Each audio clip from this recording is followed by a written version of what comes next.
Assalamualaikum warahmatullahi wabarakatuh. Kelas 10. Hari ini kita akan melanjutkan materi kita, yaitu tentang sistem pertidaksamaan dua variabel. Perhatikan di video 2 kemarin ibu keliru di sini, harusnya tidak ada L-nya ya nak ya, tidak ada liniernya.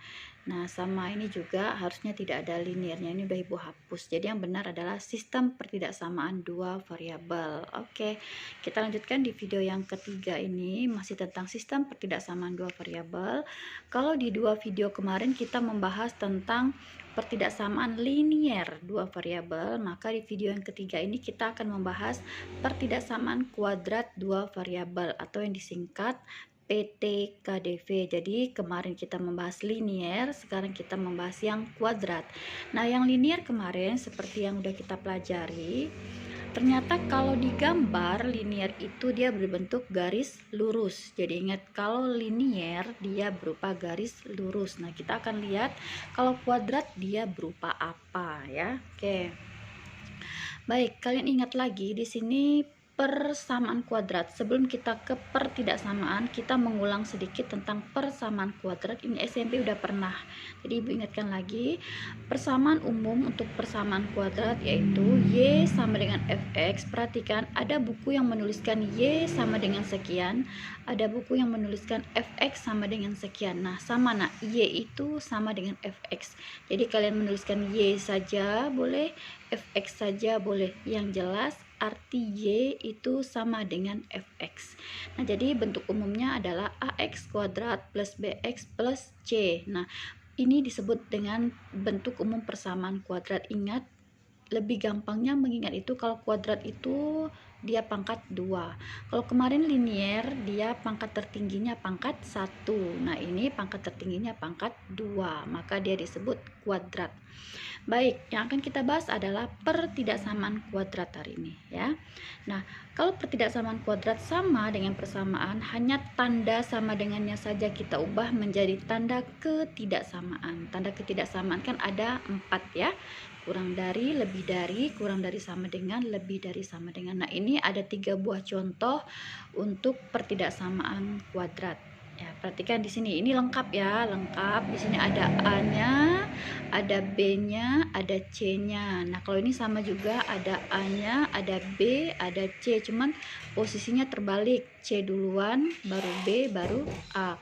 Nah, sedangkan yang ini tidak lengkap karena apanya yang tidak ada? B-nya yang tidak ada ya, yang X-nya itu tidak ada. C-nya ada, A-nya ada. Jadi kalian bisa lihat di sini, yang variabelnya X kuadrat itu disebut A, koefisiennya. Yang variabelnya X itu disebut B, yang tidak ada variabel itu disebut C. Nah, sehingga yang ketiga ini, kalau X-nya tidak ada, berarti B-nya yang tidak ada. B-nya kita anggap 0 ya. Oke, yang ini A-nya ada 1, C-nya ada negatif 1. Nah, jadi dari kesemua ini, dari keseluruhannya bisa kita ambil kesimpulan bahwa bentuk umum pertidaksamaan kuadrat dua variabel itu seperti ini. Nah, tanda ketidaksamaannya ini ada 4. Ininya sama ya. Jadi bisa Y kurang dari AX kuadrat plus BX plus C, bisa juga Y lebih dari AX kuadrat plus BX plus C, bisa juga Y kurang dari sama dengan AX kuadrat plus BX plus C, dan bisa juga Y lebih dari sama dengan AX kuadrat plus BX plus C. Oke. Nah, sekarang kita akan menentukan penyelesaian pertidaksamaan kuadrat dua variabel. Nah, sama dengan pertidaksamaan linier, nanti penyelesaiannya itu berupa gambar. Karena yang disuruh itu kita mencari daerah penyelesaian. Berarti nanti penyelesaiannya berupa sebuah gambar. Nanti kita lihat gambarnya seperti apa. Ibu ambilkan 2 buah contoh di sini. Tentukan daerah penyelesaian dari pertidaksamaan kuadrat dua variabel berikut. Nah, ini yang pertama, ini yang kedua. Kita bahas satu persatu ya. Oke, untuk contoh yang pertama, Y sama dengan Fx. Jadi ibu boleh menuliskan Y sama dengan sekian, boleh menuliskan Y Fx sama dengan sekian. Ini ibu tulis kedua-duanya supaya kalian tahu bahwa Y sama dengan Fx. Nah, misal Y lebih dari sama dengan negatif X kuadrat ditambah 2X ditambah 3. Nah, langkah pertamanya adalah ubah tanda ketidaksamaannya ini menjadi persamaan dulu. Nah, jadi ketidaksamaannya kita ubah menjadi persamaan. Kita ubah menjadi sama dengan. Jadi, fx atau y sama dengan negatif x kuadrat ditambah 2x ditambah 3. Ada 3 langkah untuk menggambar daerah penyelesaian untuk pertidaksamaan kuadrat dua variabel. Ada 3 langkah. Langkah pertama ini minimal ya nak ya, langkah minimalnya itu ada 3 langkah. Jadi kalau udah 3 langkah ini kita lakukan, maka kita sudah bisa menggambar. Oke, langkah pertama adalah menentukan titik potong terhadap sumbu X. Perhatikan, kalau kita menentukan titik potong terhadap sumbu X, maka Y-nya harus sama dengan 0. Ingat ya, kalau menentukan titik potong terhadap sumbu X, maka Y-nya harus sama dengan 0. Oke, kita ambil tadi, nih yang udah kita ubah menjadi persamaan, berarti Y-nya kita ubah menjadi 0. Nah, ininya sama, min x kuadrat ditambah 2x ditambah 3. Kemudian, ingat pelajaran SMP, kalian disuruh memfaktorkan. Ini posisinya ibu tukar dulu. Ininya ke depan sama dengan nolnya di belakang. Nah, setelah itu ini kita faktorkan. Nah, untuk memfaktorkan supaya lebih gampang, ini kita positifkan, nak. Nah, kalau ini negatif, kita akan lebih sulit untuk memfaktorkan. Jadi supaya dia positif, semuanya kita kali negatif 1. Ingat ya, ini hanya untuk membantu supaya kita gampang memfaktorkan ya. Jadi kalau dia udah positif, tidak perlu dikalikan negatif 1 ya. Jadi langsung saja difaktorkan. Nah, kita kali dengan negatif 1, maka ini jadi positif, yang positif jadi negatif, kemudian yang positif jadi negatif, 0 kan tidak ngaruh. Nah, ini memfaktorkan, buka lagi buku SMP-nya. Udah pernah diajarkan gurunya waktu di SMP, jadi ibu tidak mengulang lagi ya. Jadi x kuadrat dikurang 2x dikurang 3 sama dengan 0, itu hasil pemfaktorannya adalah x dikurang 3 dikali x ditambah 1. Ini kalau kalian kalikan pelangi, dia akan kembali ke atas ya. Jadi intinya untuk mencari pemfaktoran, untuk mencari faktor, ini kan ada min 2, ini ada min 3. Kalian cari 2 buah bilangan. Ingat, ini pelajaran SMP ya, ibu mengulang sedikit. Cari 2 buah bilangan yang ditambahkan dia negatif 2, yang dikalikan dia negatif 3. Jadi yang ini hasil tambah, ini hasil tambah, yang ini hasil kali. Nah, kalian pikirkan dua buah bilangan itu berapa dengan berapa ya, kalau ditambah hasilnya min 2 dikali hasilnya min 3. Nah, setelah kita pikir, dapatlah negatif 3 dan positif 1. Coba kita cek, negatif 3 ditambah positif 1, benar enggak hasilnya negatif 2? Benar ya. Nah, jadi benar. Jadi kalau kita hutangnya 3 baru bayar 1, maka hutangnya masih 2. Jadi kalau ditambah hasilnya negatif 2, sekarang kita kali, benarkah negatif 3 dikali positif 1 hasilnya negatif 3? Benar ya, negatif dikali positif hasilnya negatif. 3 kali 1 hasilnya 3. Nah, berarti benar. Berarti bilangan itu adalah negatif 3 dan positif 1. Nah, maka kita taruh di sini, nak. Oke, lebih jelasnya nanti kalian cari lagi buku tentang persamaan kuadrat, buku SMP catatan kalian. Buka lagi tentang memfaktorkan ya. Oke, kalau sudah selesai kita dapat faktornya, kita ambil satu persatu. X dikurang 3 sama dengan 0, kemudian kita pindahkan ruasnya, X sama dengan 0, negatif 3 kita pindahkan ke kanan jadi plus 3, berarti X sama dengan 0 tambah 3 sama dengan 3. Nah, titiknya kita dapatkan X nya 3, nah tadi kan Y nya 0. Nih. Berarti X, Y, berarti 3,0. Kemudian kita ambil faktor yang satunya lagi, X tambah 1 sama dengan 0, maka X sama dengan 0, ini satunya kita pindahkan ke kanan jadi negatif 1 atau dikurang 1, berarti sama dengan X sama dengan 0 dikurang 1 negatif 1. Kita dapatkan X nya negatif 1, X nya negatif 1, Y nya tadi berapa? 0, maka titik koordinatnya adalah negatif 1,0. Ini sengaja ibu kotak merah, ini artinya titik yang akan kita gambar nantinya. Oke, langkah pertama selesai, kita lanjut langkah yang kedua. Oke, langkah yang kedua, kita akan menentukan titik potong terhadap sumbu Y. Kita balas.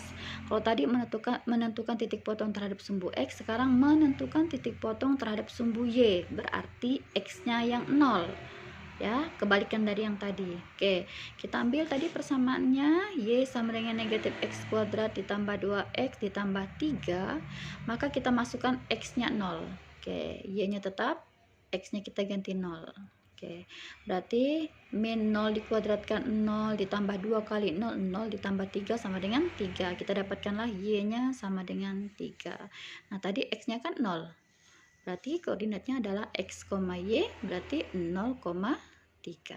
Oke, kita kotak juga karena akan kita gambar, jadi tandanya ibu kotak. Baik, langkah yang ketiga, nah ini agak sedikit rumit karena dia menggunakan rumus ya, menggunakan rumus. Oke, langkah ketiga kita menentukan titik puncak, di mana titik puncak itu sudah dirumuskan, TP, ibu singkat TP, titik puncak dirumuskan negatif B per 2A, FP. Nanti kalau bingung di sini langsung kita masuk ke contoh. Atau bisa juga menggunakan rumus ini. Titik puncak sama dengan min B per 2A, min B kuadrat dikurang 4AC per 4A ya. Nanti kita coba pakai yang ini, nanti kita coba lagi pakai yang ini ya. Jadi satu persatu kita coba rumusnya. Baik, kita ambil persamaannya tadi nih. Y kan ini persamaan umumnya nih, biar kita bisa menentukan A, B dan C nya. Ini persamaan umumnya, ini soal kita. Oke, baik, ibu ulangi. Ini soal kita tadi. Y sama dengan min X kuadrat ditambah 2X ditambah 3, maka kita bisa menentukan A nya ini min 1, berarti B nya, oh ini ibu salah nih, bukan 2X tapi ini B, kan masih bentuk umum ya. Berarti A nya negatif 1, B nya berarti 2, C nya berarti 3. Oke, kalau sudah kita langsung masukkan ke rumus. Kita cari dulu titik P nya. Titik puncak itu misalnya kita istilahkan P, Q, maka kita mencari P dulu. P itu dirumuskan min B per 2A, tinggal dimasukkan sama dengan min B kita 2 per 2A, 2 kali A kita min 1, berarti 2 kali min 1, berarti min, ini rumus 2 per 2 kali min 1, min 2, min dibagi min plus 2 dibagi 2, 1. Kita dapatkanlah P-nya 1. Nah, perhatikan untuk mencari Q-nya. Untuk mencari Q-nya, setelah kita dapatkan P-nya 1, maka persamaan yang tadi nih. Nah, Y-nya kita ubah jadi Q. X-nya kita ubah jadi P ya. Y-nya diubah jadi Q, X-nya kita ubah jadi P. Kalau sudah, masukkan nilai P-nya, nak. Berarti Q. Nah, P-nya kan kita dapatkan berapa tadi? 1 kan? Berarti 1 kuadrat ditambah 2 kali 1 ditambah 3. Oke, kita operasikan. Nah, yang ini perhatikan ya. Beda kalau min 1 dikuadratkan dengan min 1 kuadrat. Hasilnya beda. Kalau dia min 1 dikuadratkan, ini artinya min 1 kali min 1. Berarti min kali min plus 1 kali 1 sama dengan 1. Berarti yang ini hasilnya 1. Perhatikan beda antara yang dikurung dan tidak dikurung. Nah, kalau yang tidak dikurung ini kita kuadratkan dulu satunya. 1 dikuadratkan artinya 1 kali 1 sama dengan 1. 1 kenakan min, jadi min 1. Beda ya, nak ya. Jadi antara dikurung dengan yang tidak dikurung itu beda. Kalau dia dikurung berarti negatifnya tuh ikut dikuadratkan. Tapi kalau tidak dikurung, yang dikuadratkan hanya 1. Ya, minnya ndak ikut kuadrat, jadi kita kuadratkan dulu baru dikasih min. Nah, oke. Jadi yang ini hasilnya 1 dikuadratkan 1, satunya dikasih min, jadi min 1. Nah, yang ini 2 kali 1 sama dengan 2 ditambah 3. Hasilnya adalah, nah 2 tambah 3 kan 5, 5 kita kurangi 1 sama dengan 4. Sehingga kita dapatkan P-nya 1, Q-nya 4. Maka titik puncaknya itu kan tadi P, Q, berarti titik puncaknya 1,4. Nah, setelah langkah ketiga selesai, maka kita sudah bisa mulai menggambarnya. Kita buat sumbu X, sumbu Y, koordinat kartesius. Maka kita gambar satu persatu. Yang tadi dulu, titik potong terhadap sumbu X. Berapa tadi titiknya? Titik potong terhadap sumbu X itu ada 2, 3,0 dan min 1,0. Oke, kita gambar ya. Oke, udah bisa ya menggambar ini SMP. Ini 3,0 dan min 1,0. Oke. Yang kedua ini 0,3. Berarti 0,3 di sini titiknya. Terus titik puncak tadi kita dapatkan berapa? 1,4. 1,4. Ini titik puncaknya. Nah, yang setelah kita lihat, kita hubungkan garisnya, dia berupa parabola ya. Nanti berupa parabola. Parabola itu kan tergantung posisinya. Kalau posisinya seperti ini maka puncaknya di bawah. Kalau dia seperti ini maka puncaknya di atas. Nah, ini kan puncaknya di atas.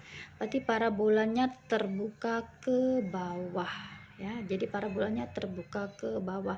Kita perhatikan lagi, ini kan garisnya Ibu buat utuh. Mengapa? Kita lihat soal aslinya. Nah, soal aslinya itu kan nih nomor 1. Lebih dari sama dengan. Ingat yang linear kemarin, kalau ada sama dengan berarti garisnya utuh. Kalau tidak ada sama dengan, garisnya putus. Nah, ini kan ada sama dengan, berarti parabolanya garisnya utuh. Nah, tuh parabolanya garisnya utuh. Nah, sekarang tinggal kita menentukan daerah arsiran. Ini kan ece-ecenya belum diarsir ya, belum diarsir. Maka kita akan menguji titik 0,0. Ambil uji titik 0,0. Kita ambil soal aslinya yang paling atas tadi. Nah, Y lebih dari sama dengan min X kuadrat ditambah 2X ditambah 3. Masukkanlah Y-nya 0, X-nya 0. Y-nya 0, X-nya kita ganti 0. Apa yang kita dapatkan? 0, ini 0 kuadrat 0 ditambah 2 kali 0, 0 ditambah 3 sama dengan 3. Berarti hasil akhirnya adalah 0 lebih dari sama dengan 3. Oke, pernyataannya benar atau salah? 0 lebih dari sama dengan 3. Oke, salah ya, pernyataannya salah. Nah, kalau salah, ingat lagi seperti yang kemarin juga, aturannya masih sama. Kalau pernyataannya salah, maka arsirannya menjauhi titik 0,0. Nah, ini kan parabolanya nih. Arsirannya menjauhi titik 0,0, artinya 0,0 tidak boleh diarsir. Nah, maka arsirannya adalah di luar parabola. Nah, daerah arsiran inilah yang kita sebut sebagai daerah penyelesaian. Oke, itu contoh nomor 1. Baik, supaya tidak terlalu panjang videonya, Ibu potong dulu. Nanti contoh yang kedua kita lanjutkan di video yang berikutnya ya.